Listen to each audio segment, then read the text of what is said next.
کیوں ہماری دعائیں اٹکی ہوئی ہیں کہ ہم باغی لوگ ہیں، ہم باغی مسلمان ہیں۔ شام پہ پہلا اٹیک ہوا، عمرو بن عاص رضی اللہ تعالیٰ عنہ، 8,000 کا لشکر، ان کو روم کو خبر ہو گئی تھی تو انہوں نے 1,00,000 کا لشکر بھیج دیا تھا۔ جرجیس اس کا سالار تھا، رومن بادشاہ کا بھائی، تو وہ 8,000 1,00,000 نے ان کو گھیرے میں لے لیا۔ تو حضرت واصلہ رضی اللہ تعالیٰ عنہ اس جنگ میں شریک ہیں۔ وہ کہتے ہیں کہ ہمیں یقین ہو گیا آج ہماری قبریں یہاں بنے گی، اور عرب کی عادت تھی جنگ میں شعر پڑھتے تھے ابھارنے کے لیے، لیکن حضرت واصلہ فرماتے ہیں اس دن ہمیں شعر بھول گئے، ہماری زبان پہ ایک لفظ تھا، یا رب محمد انصر امت محمد، اے رب محمد امت محمد کی مدد فرما۔ کہ یہ ہماری زبان پر تھا، تلوار ہاتھ سے چل رہی تھی، زبان اللہ کو پکار رہی تھی۔ حضرت عبداللہ بن عمر، حضرت عمر کے بیٹے بھی اس جنگ میں شریک ہیں، فرماتے ہیں جب سورج ڈھلا تو ہم بار بار آسمان کو دیکھ رہے تھے، میں نے جب اوپر نگاہ دوڑائی تو میں نے دیکھا انفرجت فی السماء فرجۃ، آسمان کا دروازہ کھل گیا، وخرجت منہا خیول شہب، اور اس سے شہابی رنگ کے گھوڑے اور ان کے اوپر سوار، ان کے سروں پہ سفید پگڑیاں، اور سب سے آگے ایک سوار تھا جس کے ہاتھ میں لمبا نیزہ تھا، وہ وہاں سے پکار رہا تھا، ابشروا یا امت محمد، اے امت محمد تمہیں بشارت، قد اتاکم اللہ بالنصر، اللہ تمہاری مدد کو آ گیا۔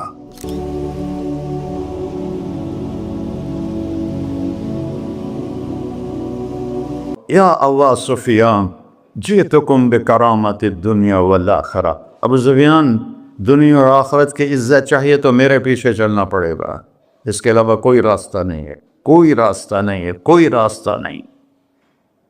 ایک ہی طریقہ باقی ہے، ایک ہی راستہ باقی ہے، وہ ہے محمد الرسول اللہ۔ لا یؤمنون حتی یحکموک فیما شجر بینہم، اپنے ہر معاملے میں جب میرے نبی آپ کو فالو کریں گے تو میں ان کا بن جاؤں گا، یہ میرے بن جائیں گے، یہ مانگیں گے میں دوں گا، یہ سوال کریں گے میں پورا کروں گا، یہ مدد مانگیں گے میں مدد کروں گا۔ کیوں ہماری دعائیں اٹکی ہوئی ہیں کہ ہم باغی لوگ ہیں، ہم باغی مسلمان ہیں، ہم باغی مسلمان ہیں۔ شام پہ پہلا اٹیک ہوا، عمرو بن عاص رضی اللہ تعالیٰ عنہ، 8,000 کا لشکر، ان کو روم کو خبر ہو گئی تھی تو انہوں نے 1,00,000 کا لشکر بھیج دیا تھا۔ جرجیس اس کا سالار تھا، رومن بادشاہ کا بھائی، تو وہ 8,000 1,00,000 نے ان کو گھیرے میں لے لیا۔ تو حضرت واصلہ رضی اللہ تعالیٰ عنہ اس جنگ میں شریک ہیں۔ وہ کہتے ہیں کہ ہمیں یقین ہو گیا آج ہماری قبریں یہاں بنے گی، اور عرب کی عادت تھی جنگ میں شعر پڑھتے تھے ابھارنے کے لیے، لیکن حضرت واصلہ فرماتے ہیں اس دن ہمیں شعر بھول گئے، ہماری زبان پہ ایک لفظ تھا، یا رب محمد انصر امت محمد، اے رب محمد امت محمد کی مدد فرما۔ کہ یہ ہماری زبان پر تھا، تلوار ہاتھ سے چل رہی تھی، زبان اللہ کو پکار رہی تھی۔ حضرت عبداللہ بن عمر، حضرت عمر کے بیٹے بھی اس جنگ میں شریک ہیں، فرماتے ہیں جب سورج ڈھلا تو ہم بار بار آسمان کو دیکھ رہے تھے، میں نے جب اوپر نگاہ دوڑائی تو میں نے دیکھا انفرجت فی السماء فرجۃ، آسمان کا دروازہ کھل گیا، وخرجت منہا خیول شہب، اور اس سے شہابی رنگ کے گھوڑے اور ان کے اوپر سوار، ان کے سروں پہ سفید پگڑیاں، اور سب سے آگے ایک سوار تھا جس کے ہاتھ میں لمبا نیزہ تھا، وہ وہاں سے پکار رہا تھا، ابشروا یا امت محمد، اے امت محمد تمہیں بشارت، قد اتاکم اللہ بالنصر، اللہ تمہاری مدد کو آ گیا۔ فرماتے ہیں وہ ایسے آئے اور ہمارے اندر غائب ہو گئے، اور آدھے گھنٹے بعد 1,00,000 کا لشکر دوڑ رہا تھا 8,000 کے سامنے۔ کبھی ہم بھی تم میں بھی چاہا تھی، کبھی ہم بھی تم میں بھی راہ تھی، کبھی ہم بھی تم بھی تھے آشنا، تمہیں یاد ہو کہ نہ یاد ہو۔ میرے نبی کی زندگی مکمل نمونہ ہے، مکمل، اس کو فالو کرنا ہے۔ پھر بلڈر بنو، ذمہ دار بنو، پھر ڈاکٹر بنو، پھر تاجر بنو، سائنسدان بنو، عورت ہے مرد ہے جو بھی ہے، کامیابی اس کے ماتھے کا جھومر بن جائے گا کہ وہاں ایک ہی سکہ چلتا ہے، وہ محمد رسول اللہ۔ تو بھائیو، مجھے یہی مختصر بات کرنی تھی کہ اس دنیا کے پیچھے ان دو ہستیوں کو پیچھے نہ کرو، ان کو ناراض نہ کرو۔ یزید نے اہل بیت کا خون کیا، اور اتنا بڑا واقعہ ہے کربلا کہ دنیا کی تاریخ میں نہ پہلے کبھی ہوا نہ بعد میں کہ رسول کی نسل کے 18 نوجوان ذبح کر دیے جائیں۔ یزید 90 لاکھ مربع میل پہ حکومت، 90 لاکھ مربع میل، ٹھیک، 42 سال کی عمر میں مر گیا۔ اس کا بیٹا معاویہ بن یزید رحمۃ اللہ علیہ 22 سال کی عمر میں تخت پر بیٹھا۔ باپ نے 3 بر اعظم میں حکومت پھیلائی ہوئی ہے، دادا نے پھیلائی تھی، باپ نے اس کو بڑھایا۔ یزید کے زمانے میں بھی فتوحات ہوئی، اب یہ 3 بر اعظم پر اس نوجوان کی حکومت ہے۔ یہ بلڈر نہیں ہے، یہ بادشاہ آج کل کے صدر وزیر نہیں ہیں، 2 ٹکے کی ان کی قیمت کوئی نہیں ہے، مطلق بادشاہ ہے۔ 40 دن حکومت کی اور سارے خاندان کو بلایا اور کہنے لگا، اب تصور کرو 22 سال کا ایک شہزادہ ہو، وہ 3 بر اعظم اس کے سامنے ایسے جھکا ہوا ہو، تو اس کو کیسے آپ میئر کر سکتے ہیں؟ جبکہ کاغذ کے نوٹ نہیں تھے، سونا تھا، چاندی تھی، ہیرے تھے، اصل دولت تھی۔ یہ کاغذ کوئی دولت ہے؟ یہ تو یہودیوں نے آپ کو بیوقوف بنایا ہوا ہے۔ انہیں سب کو اکٹھا کیا، اس نے ایک چھوٹا سا خطبہ دیا، کہنے لگا، کانا ابی جبارن، میرا باپ ظالم تھا، اس نے اہل بیت کا خون کیا، اور جس تخت کے نیچے اہل بیت کا خون ہو میں اس پہ لعنت بھیجتا ہوں، یہ ہے تمہاری سلطنت، جس کو چاہو دے دو، میں بری ہوں۔ 3 بر اعظم کی حکومت اللہ رسول پہ قربان کر کے گھر بیٹھ گیا، اور آج اس کو کس عزت کے ساتھ میں سنا رہا ہوں۔ اس کے باپ کو بولتے ہوئے میرا لہجہ کیسا تھا، اور اس کے بیٹے کو بولتے ہوئے میرا لہجہ کیسا ہے۔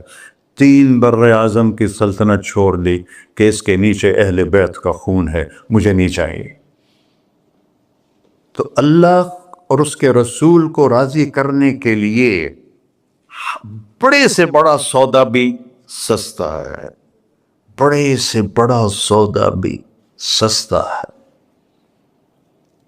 ایک صحابی آئے، یا رسول اللہ، میرے پڑوسی ہے، اس کی کھجور ایسے میرے گھر میں آتی ہے، اس پر جب پھل پکتا ہے تو وہ گرتا ہے، میرے چھوٹے چھوٹے بچے اٹھا کے کھانے لگتے ہیں، ادھر سے بھاگ کے آتا ان کے منہ سے نکال لیتا ہے۔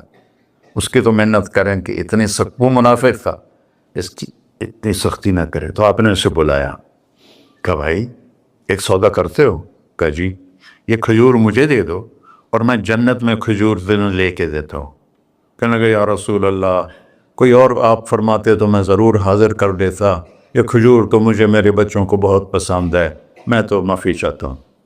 اٹھائی منافق، تو اس نے معافی مانگنی تھی۔ وہاں ایک صحابی بیٹھا تھا، ابو الدحداح، جب وہ چلا گیا تو کہنے لگے، یا رسول اللہ، اگر میں آپ کو یہ کھجور لے کے دے دوں تو مجھے جنت میں کھجور لے کر دیں گے؟ کہنے لگے، ہاں، سودا پکا ہے۔ تو وہ گیا اس کے پیچھے، کہنے لگا، بھائی کھجور بیچو گے؟ کہا نہیں۔ کہا بھائی بیچ دو۔ ارے جا، میں نے رسول اللہ کو نہیں بیچی، تجھے کیسے بیچوں گا؟ انہوں نے کہا، منہ مانگی قیمت لے لے۔ منہ سے بول کیا لینا چاہتا ہے؟ ابو الدحداح کا باغ تھا تیار، 600 کھجوریں، میں ذمہ دار ہوں، مجھے پتا ہے کہ 600 کھجوروں کی کتنی قیمت ہوتی ہے۔ جیسے آپ بلڈنگ کو جانتے ہیں، میں نہیں جانتا، آپ ذمہ داروں کو نہیں جانتے، میں جانتا ہوں۔ 600 کھجوروں کا باغ، تو اس نے اس کو لاجواب کرنے کے لیے کہا اپنا باغ دے دے، کھجور لے لے۔ اب یہ کہتا ہے پھرے گا تو نہیں؟ اب لوگ تاجر بیٹھے ہیں، اس کے بول کی طاقت دیکھو، اس سے کہہ رہا ہے اب معاہدے سے پھرو گے تو نہیں؟ انہوں نے کہا میں پاگل ہیں جو پھرا، میں نے 600 کھجوروں کا باغ لگ گیا۔ پھر انہوں نے کہا چل ڈن، 600 کھجوروں کا باغ تیرا اور یہ کھجور میری۔ اور وہاں سے سیدھا گیا اپنے باغ میں۔ کھجوروں کا زمانہ تھا تو مدینے والے کھجوروں کے پھل کے زمانے میں باغ میں شفٹ ہو جاتے تھے، چھوٹے چھوٹے بنائے ہوتے تھے کمرے، وہاں بچے وہ سب رہتے تھے، کھجوروں کی پہرہ داری بھی اور توڑنا بھی۔ تو وہ ہائے قربان جاؤں نبی کے صحابہ پر، وہ باغ میں اندر نہیں گئے، باہر کھڑے ہو گئے کہ کہیں نیت نہ بدل جائے اتنا بڑا باغ دیتے ہوئے۔ باہر سے پکارا ام الدحداء، بیگم کہ جی کہ باہر آ جاؤ، بچوں کو بھی لے کے آ جاؤ۔ کیا ہوا؟ کہ میں نے باغ بیچ دیا۔ انہیں کہا کتنے میں؟ کہ جنت میں کھجور مل گئی۔ وہ کہنے لگی ربح البیع ربح البیع ربح البیع، واہ ابو الدحداء کیا سودا کیا تم، کیا سودا کیا تو۔ ارے کہ عورتیں زیادہ شور میں جاتی مروا دیتا ہے کہ بچے کے تو کھاسیں تمہیں کہ تو کھاساں، کہ ربح البیع۔ اس کے بعد بھاگا ہوا آیا اللہ کے نبی کے پاس، یا رسول اللہ میں نے کھجور خرید، آپ اس انصاری کو دے دے۔ تو آپ نے پوچھا کتنے میں خریدی ہے؟ کہ سارا باغ دے دیا ہے، کھجور لے لی۔ آپ نے کہا پہلا سودا کینسل، کم من عذق رداح ودار فیاح لأبی الدحداء۔ اب تیرے لیے میں دیکھ رہا ہوں تیرے رب نے جنت میں کھجوروں کے باغ لگا دیے ہیں، اور تیرے پوٹھے کی جگہ کھجوروں میں محل بنا دیے ہیں سونے چاندی کے۔ جنت میں تو مٹی نام کی شے کوئی نہیں، لوہے نام کی شے کوئی نہیں، ایک ہر گھر ایک انچ سونے کی، ایک چاندی کی، ایک زمرد کی، ایک یاقوت کی، مشک کا گارا اور زعفران کی گھاس، اور اس کا لنٹر اللہ کا عرش ہے۔ تو سودے کر گئے، اب سب کچھ کرو لیکن اللہ رسول کو پیچھے نہ چھوڑ، کیونکہ ہمیشہ تو زندہ نہیں رہنا، چلے جانا ہے۔ دنیا میں سب سے بڑا محل بنایا تھا کسریٰ نے، نوشیروان کے پوتے خسرو پرویز نے، جس نے ہمارے نبی کا خط پھاڑا تھا۔ 40,000 پلرز پر وہ گھر تھا۔ آپ لوگ بلڈروں اسکوائر فٹ لگاؤ، 40,000 ستونوں پر وہ گھر کھڑا تھا، اور وہ اس کے اوپر سارا سونا ہیرے جواہر 40,000 پلر پر تھے، اور اس کے 500 بڑے بڑے گنبد تھے، اور سب سے بڑے گنبد میں 1,000 سونے کے فانوس تھے، اور اس میں ایک رات میں 9 من تیل جل جاتا تھا، صرف ایک رات کے لیے اس کو۔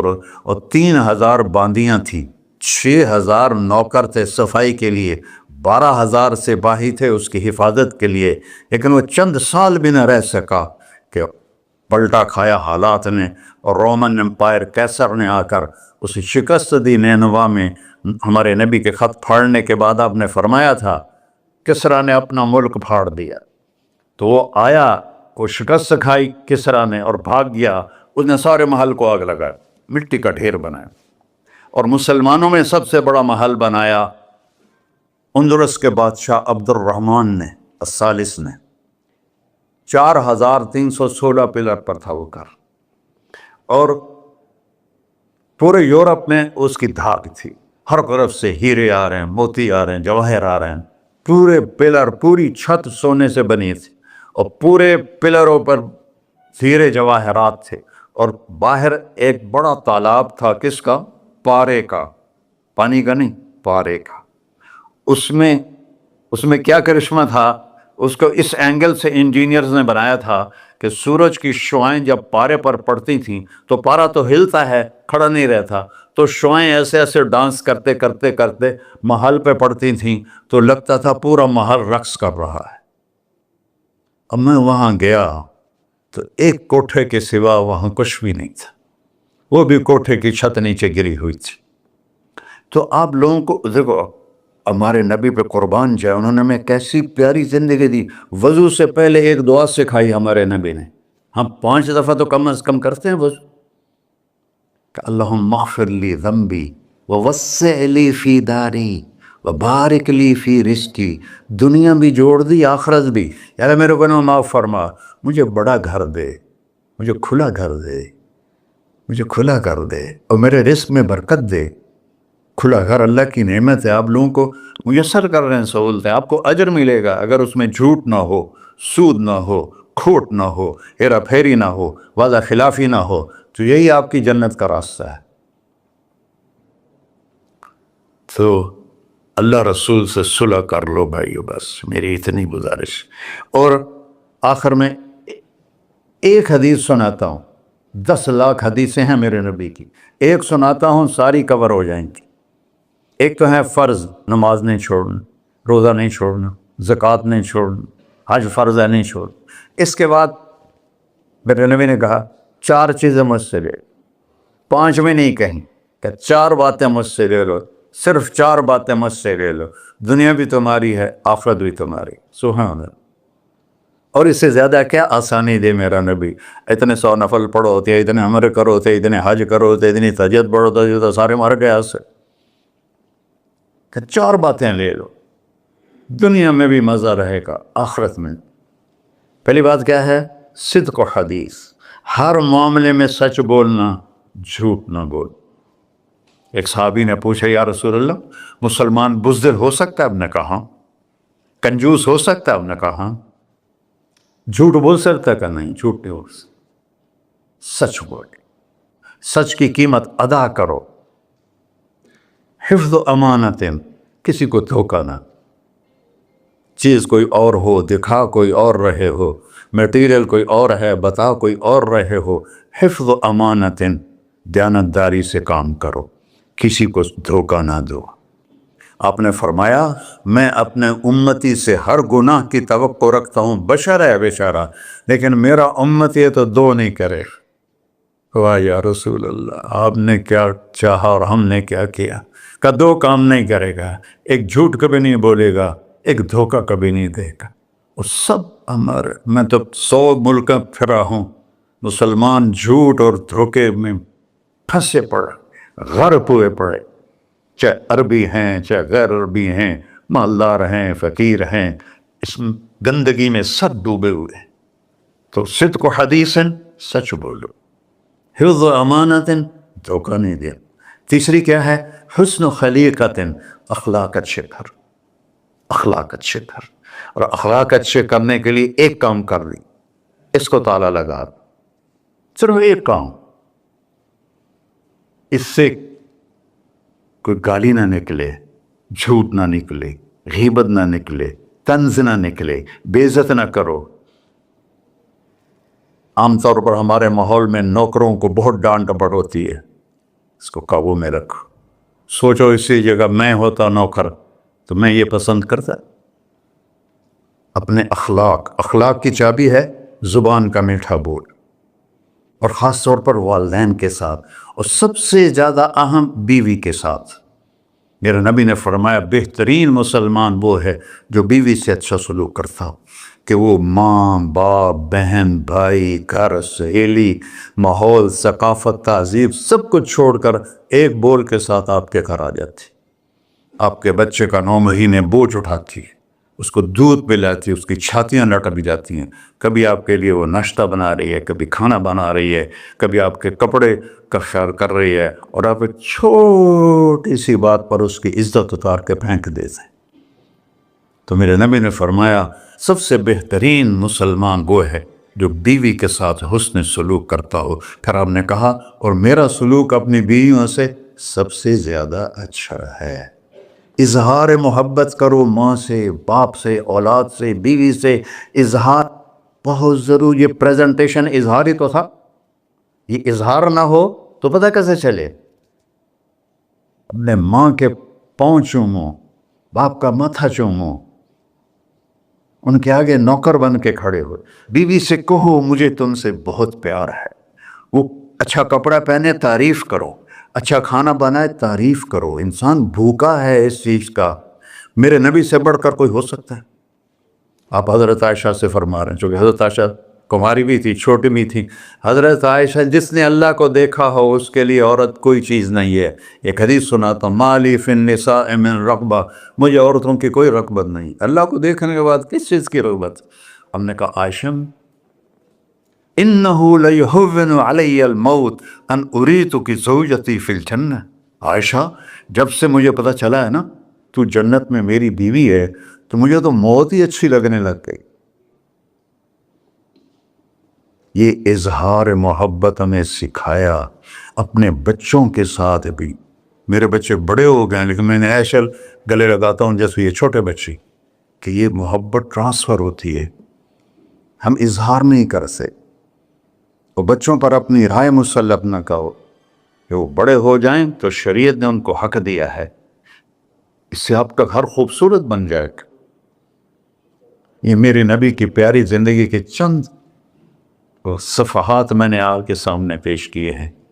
تو طویل داستان ہے، سناتے سناتے عمر بھی بیت جائے تو ایک ذرہ بھی ادا نہ ہوگا، لیکن خلاصتاً میں نے آپ سے عرض کر دیا. صدق و حدیثاً، حفظ و امانت، حسن و خلیقت، سچائی، دیانتداری، اخلاق، اور چوتھا اور آخری عفت فی طعمت، رزق حلال کماؤ، رزق حلال کماؤ. من امسا قالنا بعمل یدہ امسا مغفورا لہ. مسلم شریف کی حدیث ہے، جو صبح سے شام تک اپنے دنیا کے کاموں میں حلال اور رزق کی تلاش میں تھک کے گھر جاتا ہے، اس کے اس دن کے سارے گناہ معاف ہو جاتے. کتنا بڑا عمل ہے رزق حلال، بندگی بن جاتا ہے. آپ نے ایک صحابی کو دیکھا، ان کے ہاتھوں پہ چھالے نہیں، وہ جو مزدوروں کے نشان ہوتے ہیں نا، کئی چلا چلا کے، وہ تھے. تو آپ نے اس سے پوچھا سعد یہ کیا ہے؟ کہ یا رسول اللہ بچوں کے لیے روزی کماتا ہوں، اپنے ہاتھ سے کام کرتا ہوں، تو میرے ہاتھوں پہ یہ نشان پڑ گئے. تو آپ نے ان کا ہاتھ ایسے پکڑ، سب کو دکھا کر ایسے اس کا بوسہ لیا، پھر فرمایا جو ہاتھ بچوں کو حلال کھلاتے ہوئے ایسا ہو جاتا ہے اس پہ جہنم کی آگ حرام ہو جاتی. صرف نماز سے نہیں گناہ معاف ہوتے، حج سے نہیں معاف ہوتے، رزق حلال کے کمانے سے بھی روزانہ کی صفائی ہو جاتی ہے. ابھی سودا ہے اللہ رسول سے کر لو تو موج ہی موج ہے، اور اگر انہیں بکھیڑوں میں پڑے رہے تو مر کے زیرو ہی ہونا ہوتا ہے، کچھ بھی ساتھ نہیں جاتا. تو اللہ مجھے بھی توفیق دے، اللہ آپ کو وہ توفیق دے کہ ہم اپنے نبی کی زندگی کو اور اپنے رب کو سامنے رکھ کر زندگی گزاریں. اور آپس میں اگر لڑے ہوئے ہو صلح کر لو، آپس میں کوئی لڑو، دیکھو جھگڑا ہو جاتا ہے، بول چال بند نہ کرو. جھگڑا ماں سے بھی ہو جاتا ہے، باپ سے بھی، بیوی سے، بول چال بند نہ کرو. نہیں بس ساڈا بائی کاٹ. ہم تو پنجابی لوگ ہیں، دیہاتی کو تھوڑی اونچ نیچ ہو جائے تو ہماری لینگویج اساں لیکا چھک دیتا ہے، سمجھو، ہم نے لکیر لگا دی ہے، نہ انہاں دے مرن تے جاؤنا ہے نہ انہاں دی شادی تے جاؤں. یہ ساڈے جنازے وچ بھی نہ عام. اللہ میرے گاؤں میں جنازہ تھا، میرا اپنا عزیز، اس کی والدہ فوت ہو، تو رشتہ داروں میں قریبی رشتہ دار جنازے میں پہلی صف میں کھڑا تھا. تو جنازے پر تو سب کے دل نرم ہو جاتے ہیں. جب اس نے دیکھا نا کہ میاں صادق میری ماں دے جنازے چوں باہر نکل جا، یہ تہذیب ہے ہماری. تو جھگڑا ایک فطری چیز ہے، لیکن بول چال بند نہیں کرنی ہے، دل میں نفرت نہیں پالنی ہے، اس کو صاف کر کے معاف کرنا ہے. اللہ بہت خوش ہوتا ہے. اور میاں بیوی میں جھگڑا ہو جائے اور وہ صلح کر لیں، اللہ ان کے پچھلے سارے گناہ معاف کر دیتا ہے. کیا مزے کی بات. السلام علیکم. دعا فرما ہے. اچھا بھائی بیٹھ جائیں، دعا کر لیں. انت اہلہ وصلی علی محمد کما انت اہلہ وفعل بنا ما انت اہلہ انک اہل التقوی و اہل المغفرہ. یا تا یہ سارے دوست احباب تیری محبت میں آئے ہیں، ہم سب نے تیرے نام کو زندہ کیا ہے. ہماری یہ محفل قبول فرما اور ہماری یہ مجلس قبول فرما، اور یا اللہ جو کچھ کہا ہے اس کے مطابق ہماری زندگی بنا دے. اور یا اللہ جو ہم نے نیت کی ہے کہ غزہ کے مسلمانوں کو گھر دینا ہے، چھت دینی ہے، ان سب کو یہ کسی ایک آدمی کے بس کا کام نہیں ہے، یہ سارے مل کر کریں، ہم بھی کریں، اس لیے ہمیں توفیق نصیب فرما۔ تیرے نبی کا فرمان ہے، جو میری امت کی دنیا کا خیال نہیں کرتا وہ مجھ سے نہیں ہے، اور اس وقت سب سے محتاج امت غزہ کے اہل ایمان ہے۔ یا اللہ ان سارے بھائیوں کو ہمت دے، توفیق دے، ہمیں وہاں تک پہنچانے کا وسیلہ تو نے بنایا ہوا ہے، ہمیں یہ امانتیں ان تک پہنچانے کی توفیق دے، ان کے کاموں میں برکت دے، ان کے قرضوں کو اتار دے، ان کو سود سے بچا دے، ان کو دیانتداری نصیب فرما، شفافیت نصیب فرما، مرتے وقت ہم سب کو کلمہ نصیب فرما۔ وصلی اللہ علی نبی الکریم۔ میرے نبی کے پردادا حضرت ہاشم بن عبد مناف کو غزہ میں دفن ہے، اور اس ملک میں عیسیٰ علیہ السلام، موسیٰ علیہ السلام، ہارون علیہ السلام، زکریا علیہ السلام، یحییٰ علیہ السلام، داؤد علیہ السلام، سلیمان علیہ السلام، اتنے نبی اس مٹی میں دفن ہیں۔ تو اللہ کو ہمت دے، کھل کر خرچ کریں، اللہ واپس کرتا ہے۔